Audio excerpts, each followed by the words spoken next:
One of my favorite questions that we get anywhere in Scripture, and honestly one of the questions that I really like to ask in my own life, is this: am I the bad guy here?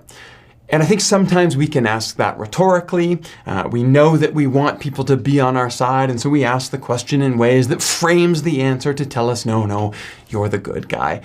But I do think every now and then, slowing down and finding the right friend that you can actually honestly ask, am I in the wrong? Can go a long way to helping you see yourself more clearly than you possibly do right now. Then David fled from Naioth to Ramah and went to Jonathan and asked, "What have I done? What's my crime? How have I wronged your father that he is trying to kill me?" And Jonathan responds to him, "No, you're not going to die. Whatever you need me to do, I'll do it for you." But I want to pay attention to these questions that David asks. What have I done? What is my crime? I mean, at one level, you could absolutely, certainly read this as rhetorical. David is getting all of his frustration off of his chest, maybe unloading his fear and even loathing for Saul onto his friend. I get that. There's a place for that in friendship too.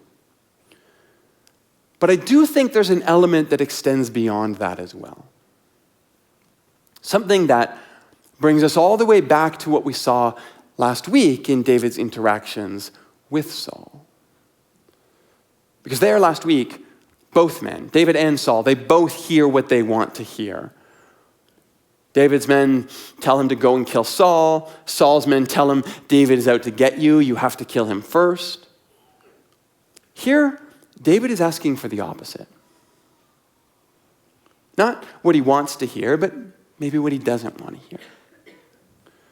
And you know what? Maybe David is absolutely expecting Jonathan to back him up. But the point is, he still asks the question. He gives his friend the chance to shatter his illusions. He opens the opportunity for his friend to tell him exactly what he does not want to hear about himself. And that is important. Look, I have a strange job, right? We can say that. I spend most of my week preparing to get ready to stand up in front of hundreds of people and tell them what I think about a book that I've been reading for the past few decades. But along with that job comes two things that I've learned I need to be very careful about. One is more undeserved praise than anyone should ever be subjected to. And two is more unearned criticism than anyone possibly needs in their life. Now let me be clear, you guys are incredible.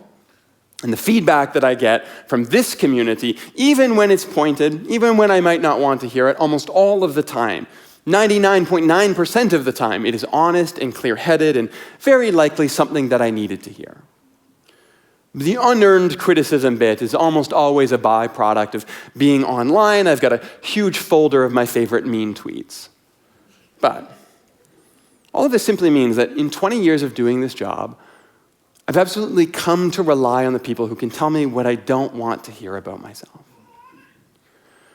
Now, the truth is, sometimes that's encouragement. Sometimes I have a hard time with that, and sometimes I feel like I shouldn't need to be told that I'm doing okay. But what I've really come to cherish are the people in my life who, when I come and I ask, what have I done wrong? How is this my fault? Maybe even particularly when I'm asking rhetorically because I want them to back me up and be on my side. They can pause, they can take a breath, and they can answer back and say, you know what? Maybe you could have slowed down a bit. Maybe you could have opened a little more space for others to be heard. Maybe you didn't mean to be that harsh, but bro, you can be a little brusque at times. Maybe you're not seeing yourself as clearly as you think you are right now. Because I promise you, those voices, people who you can ask, what have I done? What's my crime? Am I the bad guy here? And they can answer you honestly. Those people are your friends. Those are the people who will stop you from hearing only what you want to hear about yourself. Those are the people who will stop you from going down paths that look really enticing, but ultimately won't take you to where you want to be. See, I am convinced that this David right here, before he's king, before he's surrounded by yes men, before he's encircled by power that stops people from answering him honestly, I'm convinced this David can choose well because he has friends like Jonathan in his life who will tell him the truth. And I think later, part of his failings is that he doesn't have those kind of people anymore. So I'm absolutely convinced that you and I, we would do well to cultivate these kind of friendships with Jonathans in our life as well. So that maybe we can learn from the best of David's story before we have to learn from the worst of it that's coming.